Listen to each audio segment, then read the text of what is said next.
It's about supremacy, it's about entitlement, it's about indoctrination, it is about dehumanization. It is about them believing that the Palestinian people are lesser of a human beings. You have senior Israeli officials saying that everybody in Gaza is a human animal. When this whole Gaza humanitarian fund was established, it was established not just to kill the Palestinians, but to humiliate the person you are going to kill. The whole idea is crushing your spirit, driving you all the way, miles, while you are starved, almost a skeleton. Walking all the way, put you in a cattle-like corridor. You've seen the images, the world have seen the images. And then the moment you get there, they spray you with bullets. You've seen the accounts in Haaretz where soldiers admitted, Israeli soldiers admitted to Israeli newspapers that they have had orders to shoot, to kill at the starving people. You've seen even accounts of international media, the Associated Press, of the American mercenaries who are war criminals, and we will hold them accountable. Every one of them, the American mercenaries, who have also told the international media they have orders to kill. One of them said that another mercenary was standing by him and he saw him shooting at a crowd of elderly women, children, because that crowd was moving slower than they should be. Hello and welcome. And today we're joined by His Excellency Husam Zomlot, the Palestine Ambassador. Thank you very much for coming, Ambassador. I just wondered if I could begin by asking you, we're now some 20 months in to this terrible conflict, war, terrible attack on civilians that's gone on for almost 2 years now. And this genocide continues to unfold in real time. And people, of course, in Gaza and elsewhere in the world are wondering, how does it stop? When does it stop? I think the one lesson we learn from the horrors of the Second World War is how do we prevent such carnage, such insanity, such evil that the human race is capable to inflict on one another, as the humanity witnessed during the horrible years of the Second World War and before. And that's why in 1948, that's exactly the same year Israel was established at the skulls of the Palestinian people, the ethnic cleansing of 2/3 of our nation, was the signing of the Convention on the Prevention of Genocide, same year. And the world vowed to prevent such mass murder, mass destruction, mass starvation. And the world has failed. The world has failed the people in Palestine, our people in Gaza, and in the West Bank, by the way. But it also, the world has failed itself completely and utterly.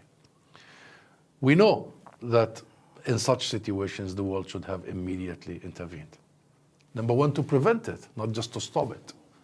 But having failed to prevent it, they should have stopped it long ago, especially that this is the first ever live-streamed genocide, particularly when the world conscience have been dented by the daily images of children, women, elderly men, people, schools, hospitals, medics, journalists. A very well-designed act and campaign of annihilation, extermination. So this will have serious ramification on all of us. And then the people know what the world should have been doing. Number one, in such situation, the world is obliged to send actually armies to prevent and to protect civilians, as they did in the Balkans. But if you fail to do so, if you don't get a Security Council resolution to actually go and protect people from such evil, at least you stop being complicit. The least.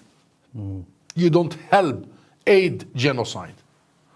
And that has to go through a full arms embargo, complete from day one. Sanctions, sanctioning all the political and military officials responsible for this mass murder campaign. Thirdly, accountability. The world should have been up in arms to make sure that war criminals are behind bars immediately and not to wait until they actually finish off the job.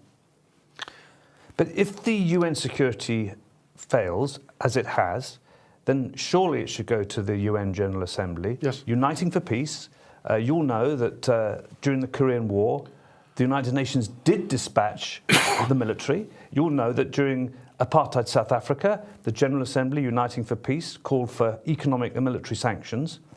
What is holding the General Assembly up now from doing just that? The General Assembly has taken many of such resolutions, by the way. And Uniting for Peace has convened many times for Palestine. The ICJ has just declared last year that Israel's presence, all of its presence in the occupied territory, is unlawful and must cease immediately. That all of its illegal settlements are unlawful, and that, all third parties must cease to lend any political, financial, or military support to Israel. The problem is not in the General Assembly. The problem is not in the international law. The problem is in the specific countries, the so-called allies of Israel. Number one is the US, but also many Western countries, who continue to make Israel the exception to every rule, who continue to put Israel above every single rule we have built together, above legality. And the result is this. The result is this impunity that has lasted for 77 years has gotten us where we are today. Genocide, extermination. And with, you mentioned the supporters, or at least some of those countries that have been complicit and should be acting but aren't. But amongst Netanyahu's diminishing band of supporters out there, there's always been this claim that if the hostages are released, that's it, it's all over. But the question is, the last ceasefire was broken by Israel in March, as you know. So what faith can you have that Israel, and perhaps the United States as well, would stick to a new ceasefire agreement? And what about the plan beyond that? Because we see from the Israeli press that there's been a row within the Israeli cabinet about what Netanyahu might want to do next. This is a temporary ceasefire, possibly. So what do you do when, and do you trust these parties when they've walked out from previous ceasefires? Well, nobody trusts Netanyahu. We don't. And, he has broken every single deal, not just the last ceasefire agreement in January, but all the previous agreements, including the agreements with us, with the PLO. We signed in 1993 an agreement that we would actually get to a state of Palestine in the 5-year period, that this interim arrangement would have been a process of backrolling occupation and advancing the sovereignty of the Palestinian state and people. And Netanyahu, single-handedly is responsible of derailing this whole process, breaking the promises, breaching all the agreements, and the result is complete devastation of all the provisions of the Oslo Accord. So this is chronic. This is rather a pattern of Netanyahu, who could be credited by actually devastating any possibility of any political horizon. Will he do it again? I think yes, he is. That's why we must tackle the root cause of all this, and we must tackle the idea of and the situation of impunity, either for Netanyahu or for any other Israeli leader, because it's not just about Netanyahu. Yes. When you see opinion polls coming from Israel, when you see the entire political class in Israel ganging up in that way, as it did in the last 20-odd months, you know that you need to really focus on the entirety of the situation in Israel, and this requires serious pressure. And the pressure is mounting via the public opinion. You see the changes here in the UK, you see the changes worldwide. We need to translate that public opinion change into concrete actions by the various governments to make sure that Israel complies with international law. Well, you mentioned international law. Israel clearly has not been complying with it. And in fact, the UN Charter, the Geneva Conventions, international humanitarian law, many have said that this has been completely shattered, really, by the actions of Israel. And I just wanted to move on briefly, if I could, to the human cost of all of this, because we have reported in the West, on our media, the reports are usually refer to the Hamas-run health authority, who say that over 55,000 Palestinians have been killed. Well, last week, and you'll know this, Haaretz, an Israeli paper, is reporting it believes that 100,000 Palestinians may have been killed in Gaza. That's 4% of the population. And majority, of course, as you know, women and children. And this is based on a study by Michael Spaggart, who's an economist at Holloway College in London. He's a world-class expert on mortality in violent conflicts. And so these figures are massively higher than what are being reported and what are being also reported by the health authorities in Hamas. So what do you make of that?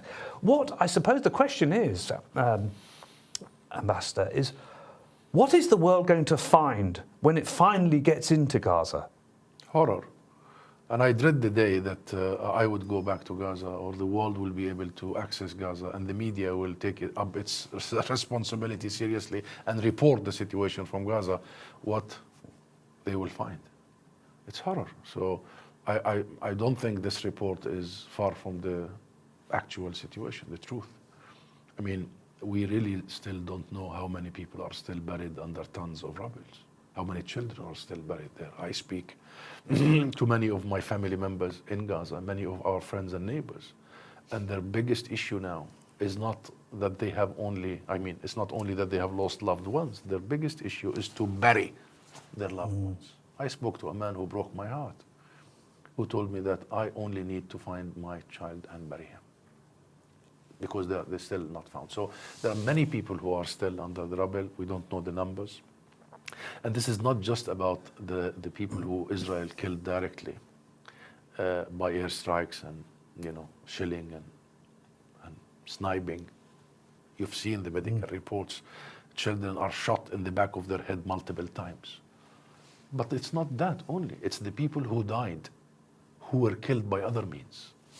And I know many of my own family who died because they couldn't have access to their kidney dialysis, who died because there was no regular medications, who died because there was no medical treatment altogether, because Israel has devastated the entire medical sector. So the number of people who have been murdered by Israel is going to be far more than the count of health authorities, that they just count the ones who access hospital and then they declare death definitely. And this is going to be, if these numbers are going to be roughly accurate, you're talking about a big portion of the Gaza population. Yes. A big percentage of the Gaza population. And Mark, the other day I was just calculating, in average now, every single day there is 100 Palestinian children either killed or maimed in Gaza only. 100, either killed or maimed. That means that every 16 minutes there is a child being killed or maimed by Israel until this day. So in the course of this conversation, most likely 4 or 5 Palestinian children would have been killed or maimed as we speaking. So I am afraid these assessments, these grim assessments, might be actually correct. Yes. And we're not even talking about the people who lost their lives because of the malnutrition. We're not talking about we're not talking about people who lost their lives because they simply had heart attacks. Every other day I'm hearing a family member, a neighbor, a friend just died. And by the way, young. Why do you think? Why? Yes. This is because of the utter feeling of being left alone, of being... Ambassador, you'll know that one of the seminal events, and it took a long time for apartheid to be dismantled in South Africa. One of the seminal events was the Sharpeville massacre. I remember growing up and reading about it and seeing it, and then seeing separately what happened in Soweto. But this, as you were talking just then, I was thinking this, and you're talking about the numbers of civilians being killed by the Israelis each day. It's a Sharpeville massacre every single day. And beyond that, because so many times when you listen to Western commentators, they talk as though all of this began on October the 7th with those Hamas attacks. But when it comes to the use of food and aid, is it not the case that Israel has been doing this for decades in Gaza? And people forget this. They've been doing it for decades. And also this new system that they have set up, essentially, as far as we can see, a group of American mercenaries supported by the IDF, some foundation who won't go on the record, at a 4 or 5 distribution points, completely displaced the whole system. So is this really about, it's more than just control and reducing the number of Palestinians. But beyond, if this continues, do you think that the Israelis really want to drive the Palestinians from their homeland altogether if they can? Perhaps they'll blow a hole through the fences into Egypt and push people. It's not me thinking or you thinking, it's what they are saying and doing. I mean, they are very public about it. I mean, very senior minister in this cabinet. And by the way, many blame some fanatical members of the Netanyahu. It's Netanyahu himself. He has been elected already in 1996. You know how many years? Almost 20 years ago. And he's been, by the way, either the prime minister or the shadow prime minister. He's been in control of the Israeli political sphere for all this long. And he's been elected on one ticket. Elect me and I will completely and utterly block the very idea of a Palestinian state. If you don't want a Palestinian state to emerge, so what is your alternative? Extermination. You either do it slowly via the settlements and the theft of land and the slow murder of people, as in the West Bank before the October 7th. It was the deadliest year for Palestinian children in the West Bank, according to international reports. Or you do it on steroids, as you're doing it right now in Gaza. So it's about supremacy. It's about supremacy, it's about entitlement, it's about indoctrination, it is about dehumanization. It is about them believing that the Palestinian people are lesser of a human beings. When on the first day of this whole situation, since the 7th of October, you have senior Israeli officials saying that everybody in Gaza is a human animal. They indoctrinate their soldiers. And their soldiers, when they're doing this, when this whole Gaza humanitarian fund was established, it was established not just to kill the Palestinians, but to humiliate the person you are going to kill. The whole idea is crushing your spirit, driving you all the way, miles, while you are starved, almost a skeleton. Walking all the way, put you in a cattle-like corridor. You've seen the images. The world have seen the images. And then the moment you get there, they spray you with bullets. You've seen the accounts in Haaretz where soldiers admitted, Israeli soldiers admitted to Israeli newspapers that they have had orders to shoot, to kill at the starving people. You've seen even accounts of international media, the Associated Press, of the American mercenaries who are war criminals, and we will hold them accountable. Every one of them, the American mercenaries, who have also told the international media they have orders to kill. One of them said that another mercenary was standing by him and he saw him shooting at a crowd of elderly women, children, because that crowd was moving slower than they should be. This is not just a political campaign. This is not just about control or hegemony. This is deep, deep hatred, evil, considering the entire people of Palestine to be unhuman and must be exterminated. And before they are exterminated, they must be blockaded, they must suffer and suffer. You know that saddest way of making your victim suffer the longest before you take his life or her life. That's the situation. This is absolutely unprecedented in human history, at least in recorded human history. We have seen dark chapters in human history, but to this level, to this extent, unprecedented. To this extent, exactly, because you could say, for instance, during the Second World War, the populations could not necessarily see what was happening when not only Jewish people, but mainly Jewish people, communists, gays, whoever the Nazis thought didn't meet their racial superiority measures, were killed. People couldn't see what was going on. But people can see what's going on here. And I think what a lot of people, and this is what I wanted to get to, if I may, Britain in particular has a historic responsibility. It was there, it had the Palestine Mandate from the League of Nations. It withdrew, panicking. It should have had an election in 1948 when Britain left. It didn't. It handed power over to Ben Gurion. And the rest, of course, is history. We had the Balfour Declaration before that. We've had the partition of Israel, Palestine, but Palestine not recognised.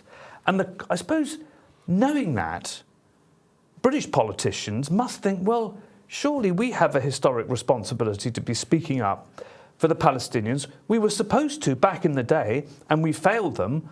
So what is it, do you think, when you meet, when you don't have to talk about names, but when you meet British politicians or European politicians who are intelligent people, and you say what you're saying to me, to them, what is going on in their minds, do you think? Why have they so manifestly failed as far as so many people are concerned in this country and elsewhere in the world? Why have they failed to act? In the past, it was because Israel was very successful in playing the game of deceit. Israel was very successful in creating a public image that it is the eternal victim. And if you go back, now this has changed. Now, almost always, whenever you have undemocratic decisions by the British government or by the US government, any Western government, almost always it's about Israel. Go back to history. So there is something, because now I can assure you that the public opinion of this country has completely and utterly shifted. And I am absolutely inspired, touched, empowered by what I see every single day in this country. The British people have been hit with the truth, and they have it in their heart, and they are going and going and growing. And now London has become the epicenter of the global movement for justice in Palestine, in every sense. Millions. I mean, I did not expect a 1 million Brit in the streets of London in one go for Palestine. And at the beginning, that was November 2023, everybody was telling me, oh, this will fade away. Remember, people will get tired, they will get fatigued, the scenes will be normalized, people will become numb. Nothing could be further from the truth. This movement has been growing and growing and growing and growing, and now it has become the largest and the longest solidarity movement in the history of this country. And this reminds me of the anti-apartheid movement, which you mentioned earlier, which also emanated from the UK. Emanated from London. I mean, this was the epicenter. So something is happening here that the government is refusing to completely heed to. They have taken some steps under the huge mounting pressure of the public and the parliament, I have to say. You see in the parliament, whenever there is a question time, almost 100% of it is on Gaza, on Palestine, calling for a ceasefire, calling for sanctions, calling for the immediate recognition of the state of Palestine. So there is such support in the parliament, and there is such support even within the various political parties. The issue gets stuck at the highest level of decision-making process. Here comes the UK-Israel relationship, which is a relationship that needs to be unpacked. And here comes the UK-Washington, the UK-US relations, and that also needs to be unpacked. Whenever we are closer to a policy that would meet the responsibilities, the historic, the Balfour Declaration, and what that has led us where we are today. The Zionist mantra of a land without a people, for a people without a land, found purchase in London at that time, in 1917. And if you look back at the Balfour Declaration, they did not see us as a people. They only defined us as non-Jewish minorities that have religious and civil rights, not even political or national. Of course, since then, things have changed, and the UK have recognized the Palestinian people, the Palestinian political representation, and is still short of recognizing our right to self-determination in the shape of a state. But the UK has got to really take full responsibility of feeding that monster 108 years ago, and where that monster has gotten us. Because if the starting point is the negation and the cancellation of an entire people, so the only solution would be violence against these people. And that violence has lasted for 107 years, relentlessly. And that violence is mass. So this is a moment when we take responsibility, and when the UK must be leading, not following. And you know what we have been calling for, working with our friends in the government, in the parliament, in the various political parties, in the civil society, and with the public at large. They have done some steps, including partial arms embargo, and we tell them, you cannot be half committed to international law. Either you are committed to legality or not. Either it's a full arms embargo because Israel is violating the very basic provisions of international law and your law, the UK law, or it's not. And there is conversation, but they did suspend some arms exports to Israel. They also took some sanctions against key settlers and settler organizations and some ministers like Ben-Gvir and Smotrich, and we tell them also you cannot be selective. The whole ecosystem of the illegal colonial settlements is illegal according to you. You keep saying every morning statements from 10 Downing Street, from the Foreign Office, from the Parliament, that settlements are illegal. So if they're illegal, you have to impose sanctions on the entire ecosystem. So far, and they also declared that they fully respect the independence of the ICC, which is the accountability part. So far, they are meeting us somewhere in the middle because of the pressure of the public opinion, but that's not enough. Yeah. So we need to keep working. And I'm telling you this to tell you that public opinion matters. Many are saying it does matter. That's what's pressing the government here.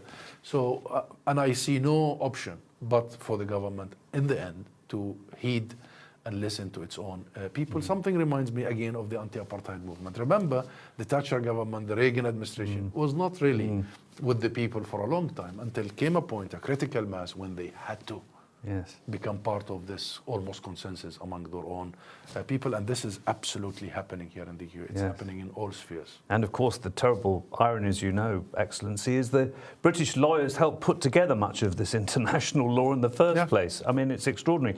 But I wondered if I might move on just to ask you about, so it's actually happened in recent weeks in Gaza. You would have seen the images of donkeys being garlanded by Palestinians, because they said the donkeys have done more for us here than lots of the Arab states around us. This might be a tricky question for you, but a lot of people really want to know, why have the Palestinians been so badly let down by countries in the immediate neighbourhood, Egypt?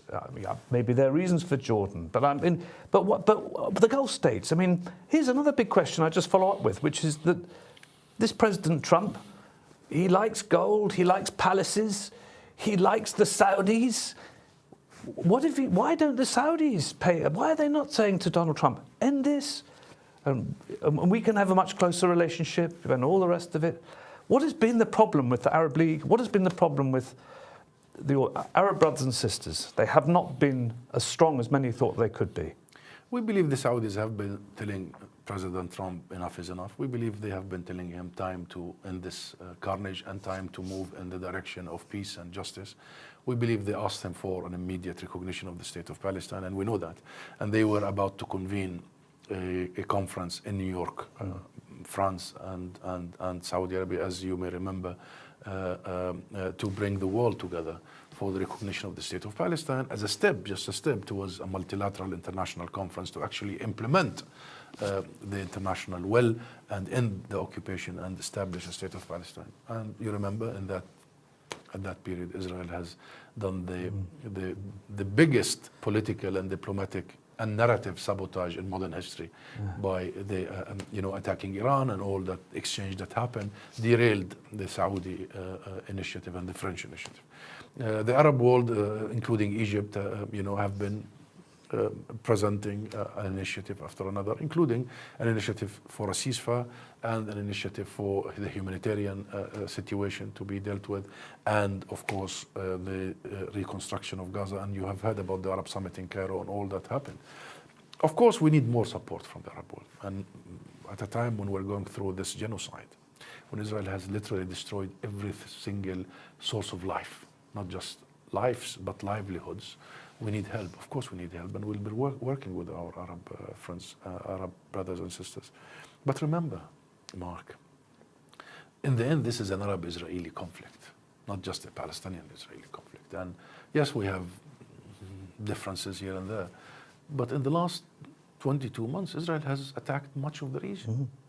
Remember that, and has breached every agreement with all actors. It has breached its own agreement with Egypt about the borders with Rafah. And they breach agreements via tanks and jet fighters and what have you. They have attacked Lebanon, Syria, Yemen, and what have you. So the region is also at the receiving end of this Israeli impunity, this Israeli mind of being the master of the region, that they have to be the hegemon of the region. So we need to work with our regional partners much more to make sure that this does not continue and that Israel, if it wants to be part of the region, does not behave in a way that it bombs its way into the region. You cannot bomb. They bomb Beirut and Damascus and here and there. You do not bomb your way into the region. You have to accept that the region has its own components and rights, including, of course, the rights of the Palestinian people. So while I see that there are some shortcomings here and there, and we need more help, I really see the issue is more with the Western support, because without the US, Israel would not have been able to do what it has done. Absolutely. And we cannot just deflate, oh, should this Saudi Arabia has been trying to present a peace plan for a long time, Mark. Yeah. They have supported the Palestinian people financially, and I mean a lot, over the decades, to make sure that we can steadfast, withstand, stay on our land. Yes, of course, from time to time we need more support. But the issue in the end is that whenever it comes to Israel, the US puts Israel before the entire region, as you've just seen in the last 2 weeks. So perhaps regionally we need to work together to change that dynamics. Looking at media coverage of what we have seen, so much of the reporting is coming from Palestinian journalists inside Gaza and also the West Bank, but primarily inside Gaza because, as you know, the Israelis won't allow any other journalists in. Now, at one stage, some politicians were saying and some media were saying, well, perhaps we haven't been as good in reporting what's really going on because we can't get in. But do you think, in your dealings with journalists, do you think that's a fair comment? Because there's been an awful lot of pressure exerted on here in this country on the BBC from within and from without that has seen at least 2 prominent documentaries either blocked altogether or, with the latest, Doctors Under Fire, which you will have seen, that incredibly courageous film from Basement Films, was actually shown by Channel 4 television in this country. So I suppose the question is, do you have a message for journalists in this country? And do you think they need to be a lot bolder and more challenging and, well, take things upon themselves to say, this isn't good enough? I mean, some journalists, to be fair, at the BBC have done that. They've written to the Director General, 100 or so. But what is it about the failure of some of the mainstream media, if you like, to report fairly, properly, accurately? All you have to do is report accurately. First, I don't think it's a failure of journalists. I think it's a failure of journalism. And here I mean more the establishment, the traditional mainstream platforms, such as the BBC. They have wonderful journalists, but the establishment needs to rethink, reconsider. And I don't expect them to be brave, or I don't want them to be. What I want them to be is truthful. Truthful to their own profession, that's all. Well, yes, the BBC has prevented several documentaries from being shown, documentaries that have been solicited by them, sanctioned by them, under some pressure to block the truth and not to show the reality, which is disgraceful, shameful in every sense, for a media institution as old, as independent as the BBC, particularly in light of the fact that Israel has blocked the BBC and the entire international media from accessing Gaza. Every time I went to the BBC for an interview, I would tell them, you should start the interview by saying, Gaza, which the international media has been blocked by Israel to access, and we don't know exactly, as opposed to starting always that, some terminology to doubt Palestinian narrative. But also I have been meeting the leadership of the BBC, regularly rather, and I talk to them many issues. At the beginning of this, in October 2023, I met all the editors, including the chief and the director, the CEO, and everybody. And throughout, up until very recently, the chairman, about serious issues, very serious issues. And we have exchanged with them a lot of these serious issues on the basis of professionalism. We only want these platforms, these media outlets to be professional. That's all. And professional means convey the truth, convey the truth. When you have such a powerful documentary by a group of Palestinian children, don't pull the card of neutrality in my face. I've just got a couple more questions, if I may, because we're probably beginning to run out of time. But I wanted to just come back to you on this issue of the media, because we interviewed here at Palestine DeepDive Kenneth Stern, who is the author of the IHRA definition of anti-Semitism. And I remember him saying to us, and this was maybe a couple of years ago, as I said, I'm very concerned that this could be used to prevent criticism of Israel. Now, I think all of that has been proven, that the allegation of anti-Semitism, which is a very, very serious claim to make, has had arguably a cooling effect on journalism. People are afraid that they're going to be accused of being anti-Semitic if they are critical of Israel or if they're critical of extreme Zionist settler ideology, and if they make this comparison between that and apartheid and say it's racist. So what do you say to people out there who say, because frequently we hear from the Israeli government this language, it's a blood libel, it's anti-Semitism, and this frightens people. People don't like anti-Semitism, they don't like racism. So what would you say to people who get browbeaten and they say it's anti-Semitic to criticize Israel? Nobody likes to be called racist, of course. But people are increasingly realizing that the conflation between anti-Semitism, which is vile and must be uprooted, and between criticism of Israel and criticism of an Israeli government that is genocidal in every intent and in every practice, is very legitimate. That generalization on anybody who criticizes Israel is no longer as effective as it used to be. They really managed to muddy the water over the years. They really managed to conflate all these things. They managed to confuse people that if you criticize an Israeli government, you are anti-Semite. I don't think it's working anymore. They have used it, they have used one muscle too many. And now it's not as effective. I think people realize that it is their right and it is their duty and our duty and obligation to actually criticize the genocidal acts of a state, of a government that is a member of the international system. And not only it is a right, it is again an obligation.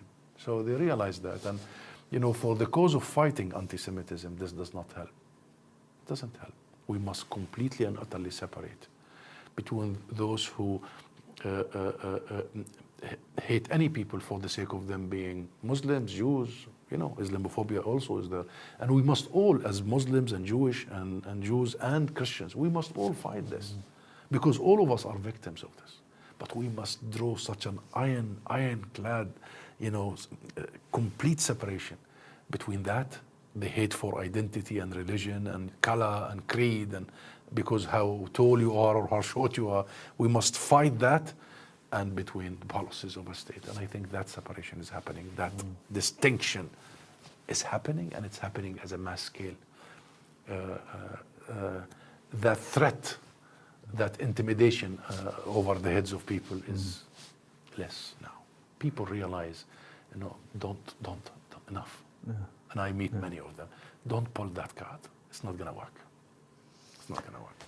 Finally, Ambassador, if I may, we've covered a lot in this interview, but one thing really stands out amongst so many other things globally, geopolitically, internationally, looking at what has happened to the United Nations, to international law, and the enormous damage that has been done. You could argue by Russia invading Ukraine. You could most certainly say the same about what is happening in Israel. If it's a difficult, because on the one hand you want to be optimistic, but on the other hand you have to be realistic. But looking at the enormous damage that's been done to the international architecture by Israel in particular, what hope do you have of reaching some kind of solution which could possibly lead to maybe a secular one state, or maybe the two states, whatever it is that people will settle on? If you were to look into your crystal ball and say, where will we be in 2 years' time? Do you think we're going to be in a better place in Palestine? You see, at this point in time, it's very difficult to be optimistic. But it is necessary to be hopeful. And there is a difference between optimism and hope. Mm-hmm. And I'm very hopeful, my friend. I'm really hopeful. I'm hopeful because our people has made Israel's 108 years old project since the Balfour fail. We're there. We stay. We're going nowhere. And despite the horrors, the evil, the Palestinian people are on their land and raising their children a generation after a generation for the attachment of their land, their homeland, their culture, our heritage. And you know, we are a very rooted society. I mean, one of the most ancient civilizations. I mean, we pride ourselves to be the crossroad of civilizations, the hub between East and West, the birthplace of Christianity, most sacred place to Muslims and Jews. But this is Palestine. Jerusalem is our land. And I think the first source of hope is this sumud, steadfastness of our people, belief in their heart that in the end justice will be served. The second hope is this unprecedented human solidarity with their fellow Palestinians. I mean, it's serious. Listen, this is serious. When I read even in the US polls, now you have more than half of the American people see Israel in the most unfavorable, generally, all Americans. Among the Democrats, two-thirds, almost two-thirds, see Israel as a very unfavorable. This is the complete, you know, what's the flipping it upside down? Yeah. Reversion of the whole picture in this period. People no longer, there is no ability of the mainstream media to censor, government to censor. Number one, our children were able to document their own execution via their parents' mobile phones. This is the first time. First time people have been able to document their own annihilation. And then, you know, sending it, conveying it to the world. And the world was able to receive this. Of course, one day after another, 1 week after another, on your mobile screens. But this has created a situation where people not only realize what is happening, no. People are mobilized. They are mobilized to change this reality with us and to walk with us the last mile. This is another big source of hope. A third source of hope is in the very end, the Israeli people will come to the fact that they cannot just continue being the bully. They cannot just exist without a real political project that not only see themselves, but see the other. They don't see us in any future. They must realize, and I hope that all that carnage that they have caused, all the madness, all the suffering, will also come back for them to think again. And you know, after each such huge crisis, sometimes it is a reason why people rethink. And perhaps they will rethink all the way what Netanyahu has brought upon them for the last 20 years. You cannot just exist without any moral cover, any legal cover, any political cover, any human cover. You cannot exist just because you say, I am entitled. You cannot exist just because you say, I am superior. I'm the chosen. You cannot exist because you say, the Bible said so. You cannot exist because you say, I can kill with impunity. You can only exist if you have a political vision and a moral vision that will allow you to live and let live. And I hope with all the combination of things, the Israelis will realize at one point, A, they cannot exterminate the Palestinian people. B, they have to find a future based on achieving and fulfilling people's rights rather than undermining them and using only violence. The only option Israel has now, and for a long time, by the way, it's violence. They have no, think with me, there's nothing. The only thing they revert to, and this is their automatic sort of policy, violence and mass violence and more violence. And now it's genocide. that doesn't get you anywhere. It just gets you where you are today at the ICC. And we will pursue every war criminal. We will. If I want to spend the rest of my life, Mark, in anything, it will be in the accountability. Nothing will make me be more motivated than seeing every single person who pulled the trigger, who conspired, who is complicit with the murder of my people, will meet justice and will be served with justice. And the victims will receive justice. And the next war criminals will be deterred. So I am hopeful that all this will happen. It's slow. The wheels of justice is sometimes spin in a slower than what we want. You know that saying, the arc of history is long, but it bends towards justice? That's Martin Luther King, by the way. I think in our case it's very correct. The arc is so long of history. We've been oppressed, suppressed, ethnically cleansed. Apartheid is being imposed on us for decades. Our land is being taken on a regular basis. Our children is being grounded without trial or charge. This is one of the longest human suffering in modern history. How long it is definitely bending and bending and bending towards justice. Well, thank you very much indeed, Ambassador, and also for that message for hope. And thank you also to all of you at home for joining us. And please join us again next time. Thank you very much.